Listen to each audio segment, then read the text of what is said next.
compassionate towards the patient, then you are a successful person in your career.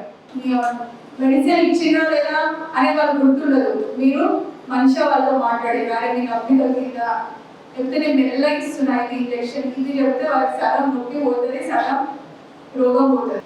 అవునా? ఇది experience ఉంటుంది. Okay, so మీరు మంచి nurse కావాలని నేను కోరుకుంటున్నాను. ఓకే, సో దాంతోపాటు హెచ్పివి వైరస్ వ్యాక్సినేషన్ కూడా తీసుకోండి. అండ్ ఈరోజు ఈ శానిటరీ డిస్పోజబుల్ మెషిన్ కూడా మేము డొనేట్ చేస్తున్నాము. తెలుసా దీని గురించి? చెప్తారా? ఓకే, సో ఇది మన ఎన్విరాన్మెంట్ క్లీన్ ఉంచుకోవడానికి you're donating this machine. First మీకే ఇస్తున్నాం, ఈ మన కాలేజ్లో ఫస్ట్ మీకు ఇస్తున్నాం అన్నమాట, నర్సింగ్ స్టూడెంట్స్ ఫస్ట్ ప్రయారిటీ.